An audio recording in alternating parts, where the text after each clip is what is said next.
देख रहे हैं GTV न्यूज। उमरिया जिले के बांधवगढ़ नेशनल पार्क क्षेत्र के अंतर्गत विगत दिनों अनेकों जंगली जानवरों की मौत हुई है, जहां टाइगर रिजर्व के बफर जोन में ग्राम समरकोइनी के पास मेन रोड पर अज्ञात वाहन की ठोकर लगने से एक तेंदुए जानवर की मौत हो गई एवं एक्सीडेंट की घटना को अंजाम देने के बाद अज्ञात वाहन मौके से फरार हो गया, जिसकी तलाश की जा रही है।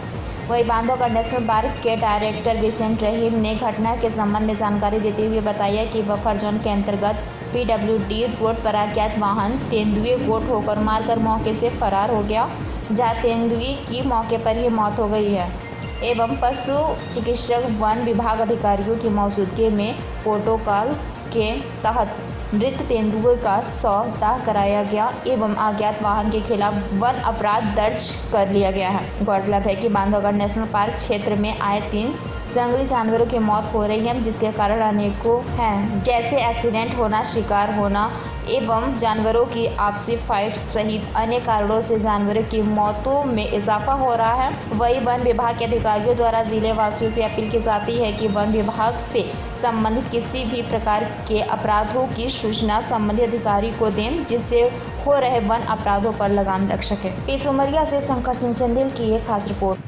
बांधवगढ़ में लंबे समय से जो कुछ भी चल रहा है अच्छा नहीं चल रहा है। हम लोगों ने ये मुद्दा बार बार उठाया है कि बांधवगढ़ में वन्य प्राणियों की सुरक्षा और प्रबंधन दोनों ही मामले में गफलत हो रही है और इस पर कड़ाई से अंकुश लगाने की जरूरत है, जांच करने की जरूरत है और जो लोग यहाँ पर लंबे समय से पदस्थ हैं उनको यहाँ से वहाँ करने की जरूरत है। वन्य प्राणी, ये दुर्लभ वन्य प्राणी और उनका संरक्षित क्षेत्र में मारा जाना बहुत पीड़ादायक है।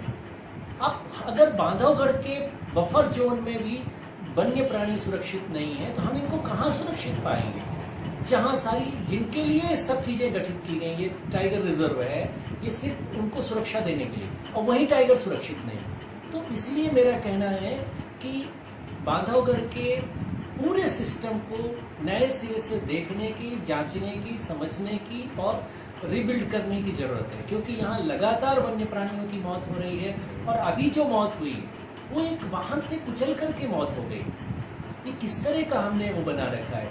और कम से कम ये जो बांधवगढ़ उमरिया से बांधवगढ़ ताला वाली जो रोड है, इसमें तो ब्रेकर है, तो इसमें एक वाहनों की गति पर कम से कम थोड़ा सा अंकुश रहता है। लेकिन जो मानपुर से जो पाली जाने वाली जो सड़क है जिसमें अभी एक्सीडेंट हुआ है, उस सड़क में कहीं ब्रेकर वगैरह तो है ही भी नहीं। इसलिए वन्य प्राणियों की सुरक्षा को लेकर के, चाहे करंट से हो, चाहे रोड एक्सीडेंट से हो, चाहे कोचिंग से हो, चाहे और अन्य कारणों से हो, ये जो मौतें हो रही हैं, ये मौत ये बताती हैं कि बांधवगढ़ में सब कुछ अच्छा नहीं चल रहा है। बफर परिक्षेत्र में एक PWD रोड पर सुबह एक तेंदुए का शव मिला था हमारे सुरक्षा श्रमिकों को। तो उसको जाके जब देखा गया तो ऐसा पता चला कि कोई वाहन उसके ऊपर से निकल गया था, जिस कारण उसकी मृत्यु हुई थी। इस प्रकरण में तत्काल सूचना दी गई। पहले परिक्षेत्र अधिकारी मानपुर पहुंचे, उन्होंने निरीक्षण किया, हम लोगों को सूचना दी। हमारे यहाँ के पशु चिकित्सक मौके पर गए, उन्होंने जाके शव का परीक्षण किया और ये पाया कि तेंदुए की मृत्यु का प्रथम दृष्टया कारण एक्सीडेंट हुई है और गाड़ी उसके ऊपर से कोई निकल गई थी। वाहन का पता नहीं चला। हम लोगों ने वन अपराध प्रकरण पंजीबद्ध कर लिया है और उसकी जांच करेंगे। तो मौके पर स्नीपर डॉग को भी ले जाया गया था, परंतु कोई विशेष उपलब्धि नहीं पता चल पाई। जहाँ पर वो की मृत्यु हुई थी, संभवतः वाहन वहाँ से बहुत दूर चला जा चुका होगा। उसके पश्चात जो निर्धारित प्रोटोकॉल है उसके हिसाब से उसका शवदाह कराया गया और सारे सैंपल इकट्ठे किए गए हैं। हम दूसरी जांचें भी करवा रहे हैं। उमरिया जिले का जो BTR है बांधवगढ़ नेशनल पार्क, वो विश्व विख्यात। उसकी विशेषता ये है कि ये जो जहाँ पे जो शेर पाए जाते हैं वो बंगाल टाइगर्स हैं, जो कि बहुत कम नेशनल पार्कों में है।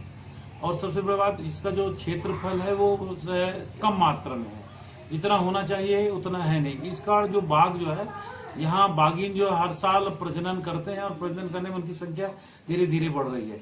तो धीरे धीरे बढ़ जाने के कारण जो छोटे मोटे जानवर हैं वो तो माइग्रेट कर जाते हैं, भग जाते हैं, दूसरी जगह चले जाते हैं। और ये जो शेर है, शेर स्वयं एक अपना एक टेरिटोरियल बनाता है, क्षेत्र बनाता है और उस 5-10 किलोमीटर के एरिया में वो अपना उसको राज स्थापित करता है। उस बीच में यदि कोई आता है तब भी वो शेर जो है दूसरे शेर से लड़ता है और एक शेर जख्मी होता है और उसकी मौत हो जाती है। और दूसरा तो इसकी ये जो शेरों की उम्र भी ज्यादा कोई है नहीं, 10-12 साल की उम्र का शेर रहता है, उसमें उसी में जवान होता है, जवान होने के बाद वो मर जाता है। तो मरने का कारण ये है। और दूसरा यहाँ पे जंगल है, परंतु शेरों का घनत्व ज्यादा होने के कारण भी शेर आपस में टकरा जाते हैं, उसमें मृत्यु होती है। तो हमारा ये कहना है कि जो वन विभाग है इसको वाइल्ड लाइफ प्रोटेक्शन एक्ट के माध्यम से जो वाइल्ड लाइफ है, वर्ल्ड वाइल्ड लाइफ है, वो बहुत सारा बजट देती है हर प्रकार से। और शेरों के गलों में मतलब कॉलर लगाया जाता है कि आइडेंटिटी हो जाए कहाँ पे शेर है, वो पूरी निगरानी में रहता है। परंतु बहुत दिनों से ये देखने को मिल रहा है कि जो पार्क प्रबंधन है इन सब बातों पे ज्यादा ध्यान नहीं देता, इस कारण बहुत सारी मौतें होती हैं। और ये जो पार्क एरिया है जहाँ पे रोड निकली है, परंपरागत रोड है, उसको भी उन लोगों ने ये जो पार्क वाले हैं थोड़ी चौड़ी बनानी चाहिए थी, वो चौड़ी भी नहीं बनाए हैं। लोग सिंगल रोड होने पे कार उसको कोई ओवरटेक न कर पाए, न कर तेजी के साथ चलते हैं और तो रोड दोनों तरफ से खुली होने के कारण जानवरों से टकरा जाते हैं। और वो जो जानवर हिट करता है जो भी गाड़ी वाला, वो तो भग जाता है, और जो वो बेगुनाह पीछे से आता है गरीब उसको फंसा देते हैं और बड़ी मुश्किल पड़ती है। कोर्ट कचहरी में उसको जमानत नहीं हो पाती, ट्रायल में बड़ा मुश्किल पड़ता है। भी जानकारी मिली कि समर कोयनी जो रोड है वहाँ पे एक तेंदुआ इसी प्रकार से हिट हो गया है, वाहन से किसी वाहन ने ठोकर मार दिया है और उसकी मृत्यु हो गई। वहां पे भी ये देखने को मिला है कि वहां पे भी उस रोड के ऊपर भी किसी प्रकार से अवरोध नहीं है, किसी रोड के आने दोनों तरफ किसी प्रकार से प्रतिबंध नहीं लगा है। यही सब कारण है जिसके कारण की रोड एक्सीडेंट में वन प्राणी मारे जाते हैं। हम शासन प्रशासन और ये जो वीटीआर प्रबंधन है उससे आग्रह करते हैं कि इन सब चीज का ध्यान रखें, रोडों का नियंत्रण करें, रोडों का थोड़ा चौड़ीकरण में ध्यान दें। और रोड जब चौड़ीकरण हो तो रोड के दोनों तरफ से बैरिकेड्स लगाएं जिससे कि जानवर इधर से उधर ना आए, यही हमारा कहना है। और पार्क प्रबंधन सजगता से काम करे और जो भी राशि आती है विश्व बैंक से उन सबका